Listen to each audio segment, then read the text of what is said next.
guys? Today I'm making a video on episode that comes on YouTube called Millennial Money. This is just me, myself, documenting the things I do to save money and my living situation. So, my name is Daniel Munoz. I believe in saving. I believe in doing the best you can to be financially good, be financially sound, so that you are prepared to take on a family, you're prepared to take on things that come up, and when you have enough money, you have the opportunity to do more things. You have more options. So I make $55,000 a year. Maybe I'll do 60,000 this year. I do Amazon and I do Postmates. Those are the only two things I do. I did get an education. I went to the University of California, Irvine. I got my bachelor's, and I ended up not doing anything with that degree. I ended up with $15,000 in debt. Last year, I paid it all off.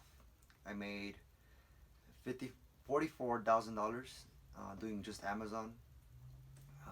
It's a third-party contractor, so I'm not working as Amazon Flex. I'm working with a company that is hired by Amazon, and I drive a van, a white van, and I load up the van, do 200 stops a day, or 200 to 150 stops a day, work 10 hours a day, $16 an hour, and with two hours overtime, each day.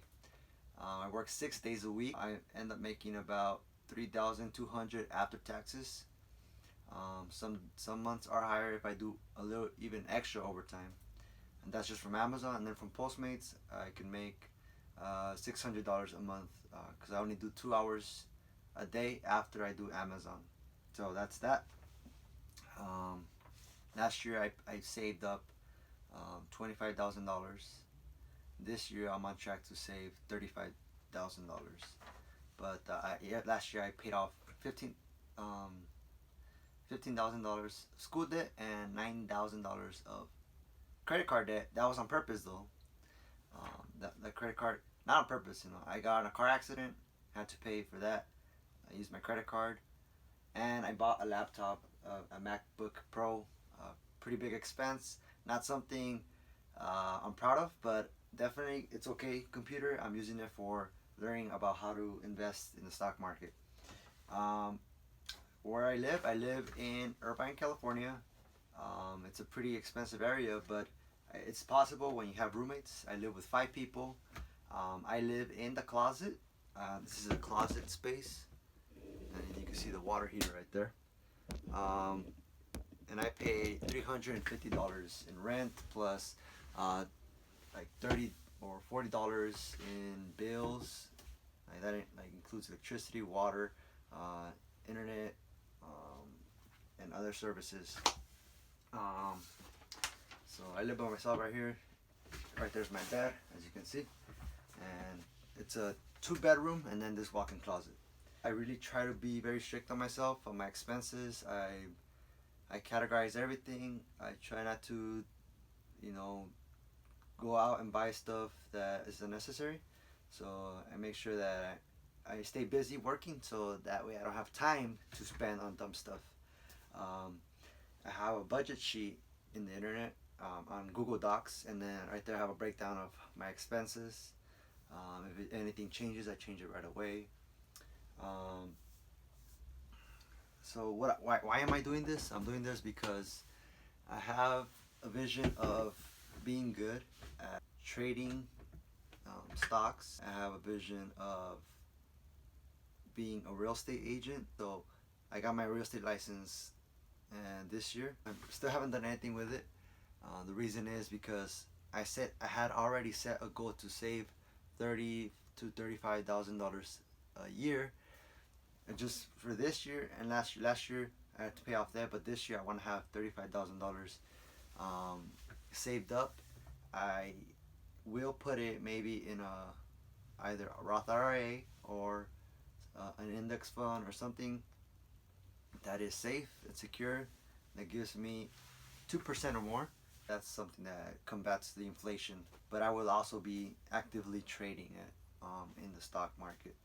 Maybe next year I'll be an active real estate agent and get on with that. So, but right now I'm just focusing on making sure that I fulfill the goal of saving money. Um, Tax wise, I'm a W 2 employee with Amazon, and I am a 1099 worker with Postmates. I do have some splurges when I do go eat out at McDonald's. I buy the $2 for $3 McDoubles. If I get fancy, I'll get some Subway. I pretty much work from 9 a.m. to 9 p.m. Or sometimes 10 p.m. So I'm doing 12, 13 hours a day. And when I come home, I need to go to sleep right away because I don't want to be tired for work where I'm driving, and I don't want to be driving tired because I don't want to get in a car accident. My job depends on that, and so does my life and other people's lives. So my biggest splurge has been the laptop. It was like $3,500. Some living hacks I have is that I go grocery shopping once a week, and I meal prep. So I'll cook a bunch of chicken and a bunch of rice all at once, put it in Tupperwares, and that way it's stored in the refrigerator, and I just grab them and go to work and take them to work. And if I take enough food, I won't have to eat out that day. So I spend about $40 a week on groceries. Comes out to $160 a month. Sometimes if I'm very frugal, $30 a week, and cut it down to $120 a month. Transportation, I have two cars. I have a Geo Metro. It's a 1997. I bought it for $1,100 4 years ago, and still alive, luckily. It had 128,000 miles. Now it's at 174, 78,000 miles. And the second car is on a Suzuki Ariyo. I bought it from my brother. For 1,100, the same as the Geo Metro. Two cheap crappy cars last longer than one crappy car. So I feel these will last longer in the long run. I will have more miles to run through, like $90 a month for car insurance. I spend like $30 on gas a week. So if you calculate all my expenses and monthly income after taxes, and you subtract them, you end up with around $2,500 to $3,000 left over a month. I'm aiming for $3,000 saved a month. That should help me reach my goal of saving $30,000 to $35,000 by the end of the year. So I made this video in response to the Millennial Money episodes, and I like how, I don't know if you've seen Graham Stephan. He makes videos and he reviews them, and hopefully he reviews this video, shows it to people so that it inspires other people to be able to save money. I am single. Maybe it's one of the reasons I'm able to save so much money. I don't have kids. I don't have responsibilities like that. It's just me, myself. Zero debt, and yeah, I'm just learning and learning and learning.